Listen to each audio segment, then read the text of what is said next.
name is Kathy, and today I'll be discussing how to use homeopathic remedies on ailments, continuing with ear ailments that start with the letter O through T. But before I do this, I wanted to let you know that because I have a great many videos now on many different topics, that I've decided to make several different video playlists so that it's easier to find the videos of greatest interest. So please check out my playlist page. Please refer to my How to Use Homeopathic Remedies video before using the material in this video. Now, I'll be discussing how to use homeopathic remedies on specific ailments, but I've broken these ailments into categories for easier reference. I'll begin with ailments of the mind and emotions, then I'll move on to ailments of the brain and nervous system. Then I'll address the issues with your skin, nails, hair, eyes, ears, nose, teeth, gums, lungs, respiration, heart, blood circulation, muscles, bones, joints, esophagus, stomach, duodenum, small and large intestines, liver, gallbladder, pancreas, kidney, bladder, then specific ailments to women and ailments that are specific to men, then issues of the hormones and metabolism. After that, I'll address the issues of homeopathic remedies on infections, infestations, and the immune system. Then issues surrounding fertility and pregnancy and surrounding childbirth and postnatal problems. Then homeopathic remedies that address special problems in infants, ailments and diseases in childhood, and special issues of adolescence. And finally, special issues of the elderly. Now, constitutional treatment involves treating the totality of the individual person. Everyone is a unique individual with a unique physiology that responds to substances differently. In homeopathy, it's recognized that people will react strongly to certain remedies, and as a result of this, they can be loosely placed into different categories called constitutional types. Homeopaths talk, for example, of phosphoric types. These are people who react strongly to phosphorus, or arsenicum album types, those who react strongly to arsenicum album. The belief is that people of one type share similarities in terms of body shape, character, and personality, and the sorts of diseases from which they suffer. As an example, Natrum-Muir people tend to be pear-shaped and have a dark complexion, be fastidious and rigid in personality, and keep themselves to themselves. And also crave salt and suffer from constipation.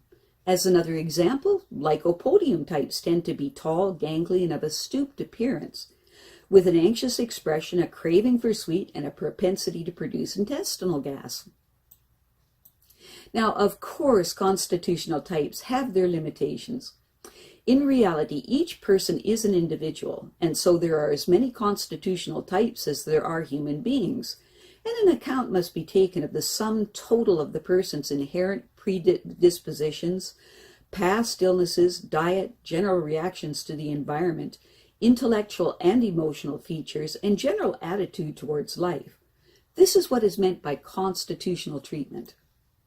Now, I'll be making detailed videos of the various constitutional types after I've completed the use of homeopathic remedies on ailments. The ideas, procedures, and suggestions in this video and all my homeopathic videos are not intended as a substitute for the medical advice of a trained health professional. Consult your physician before adopting the suggestions in this video. If you're pregnant, do not attempt these techniques without the approval of your physician. So, let us continue with learning how homeopathic treatments can help with ear ailments. Today, we'll continue with ear ailments that begin with the letter O through T. The ear performs two functions, hearing and balance, and is one of the most sensitive and delicately made structures in the whole body. It can easily be damaged, so aches, pains, or feelings of dizziness should be investigated and treated promptly. Vibrations in the ear travel through the waxed lined outer canal of the ear and cause the eardrum to vibrate. This causes three tiny linked bones in the middle ear to vibrate too. The vibrations then pass into a fluid spiral chamber called the cochlea, where they agitate the delicate endings of banks of nerve cells. These unite to form the cochlear nerve, that then becomes part of the auditory nerve, which is connected to the brain. The brain then interprets auditory nerve messages as speech, music, sound, and so forth. Two passages lead from the middle ear. One goes to a cavity-filled bone that helps with resonance called the mastoid. The other goes to the nose and is called the eustachian tube. The eustachian tube ensures that pressure inside and outside the eardrum is equal. If it is not, the eardrum will not vibrate properly. A blocked eustachian tube causes pressure in the middle ear to fall, sucking the eardrum inward. When the tube unblocks and pressure is equalized, a sudden pop is heard. Stuffy sinuses are a frequent cause of eustachian tube blockages. The inner ear, or labyrinth, which contains all the nerve endings responsible for detecting sound, also contains three semicircular fluid-filled canals lined with nerve endings that detect movement and acceleration in any plane relative to gravity. The semicircular canals are the organ of balance. As we move, the fluid in them wastes against the nerve endings, stimulating them to send messages to the brain. The brain then integrates these messages with others coming from the eye and from pressure receptors all over the body, and hence we have our sense of balance. Occupational deafness. Occupational deafness is caused by damage to the cochlea, caused by prolonged exposure to noise, especially high-pitched noise, above 90 decibel level, that results in perceived deafness, especially in the upper frequencies. High-risk operations are boilermakers, tractor driving, and using a pneumatic drill or power tools. Also playing or listening to very loud music for hours on end, even if the music is not loud enough to hurt the ears at the time. Once developed, occupational deafness is not much helped by hearing aids. Constitutional homeopathic treatment is beneficial. Specific remedies to be taken 4 times daily for up to 7 days. After exposure to loud noise, as a preventative measure, use Chenopodium 6C. Otosclerosis. Otosclerosis is a hardening of the connection between the bones in the middle ear, causing progressive deafness. The onset is usually slow in adults, but may be rapid in children. The hardening process may spontaneously arrest before deafness is total, in which case hearing is often better where there is background noise. Otosclerosis affects twice as many women as men, and it may appear first in pregnancy, or significantly deterioration can occur during pregnancy. It usually starts between the ages of 20 and 40, and in 50% of these cases seems to be inherited. In severe cases, surgery may be necessary, but it is not always successful. Constitutional homeopathic treatment can help. Specific remedies to be taken 4 times daily for up to 2 weeks. Use Calcarea Fluor 6C. For hearing that's noticeably better with background noise, use Graphites 6C. Outer ear infection. The infection may involve the whole outer canal of the ear, or be localized as an abscess. In either case, the whole outer ear is extremely sensitive to the slightest pressure or probing. It is often brought on by swimming or trying to remove earwax or poking around the ear with sharp objects. Damaged skin invites infection, resulting in inflammation, pain, and the discharge of pus, and sometimes deafness.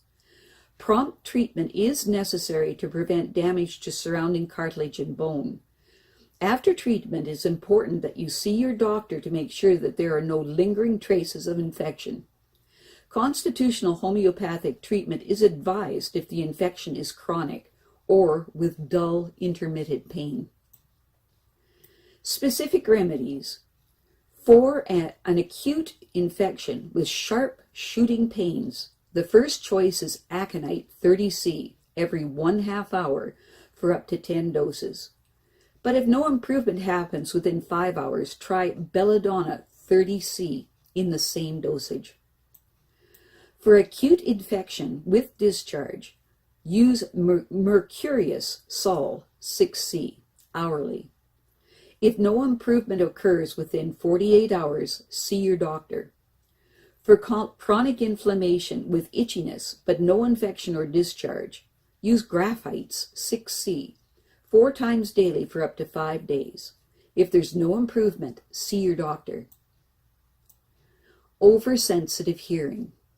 This can be extremely troublesome since it interferes with sleep, concentration, and sociability. Specific remedies to be taken 4 times daily for up to 7 days. For sleeplessness with mind and body over-reviving as if from too much coffee, use Coffea 6C. When your own voice sounds unusually loud, use Nux 6C. When even a piece of paper being crunched up sounds too loud, use Phosphorus 6C. When the slightest noise from rustling of leaves to chalk scraping on a blackboard has an almost direct effect on the nervous system, producing fainting and nausea, use Asarum 6C. When sounds are felt as pain in the ears, use Silicea 6C. For sleeplessness, when hearing is so acute that a fly can be heard walking on the ceiling, use Opium 6C. Tinnitus. Tinnitus is a persistent ringing and other noises in the ear. Often caused by noises in the ear includes insect or foreign bodies trapped in the outer ear canal, or pressure damage, especially after air travel and some drugs, especially aspirin. It is also associated with aging. If the cause cannot be pinned down, see a doctor within 48 hours. This condition can be treated using masking noises. Specific remedies to be taken 3 times daily for up to 2 weeks. For roaring in the ears, giddiness, and deafness, use Salicylic acid 6C. For roaring, tingling, blocked feeling in the ears, use carbon Sulph 6C. For buzzing, singing, or hissing in the ear, use China Sulph 6C. For long-standing ringing in the ears with no additional symptoms, use Kali Iod 6C. Self-help. Put 2 drops of pure almond oil in each ear once a week. Use a dropper. Take extra supplements of magnesium, potassium, and manganese. I have a great many videos now on many different topics, so I've decided to make several different video playlists so that it's easy to find the videos of greatest interest. So please check out my playlist page. Well, that's it for now. To stay up to date with my latest videos, make sure to subscribe to this free YouTube channel by clicking the red subscribe button right below this video. Take care.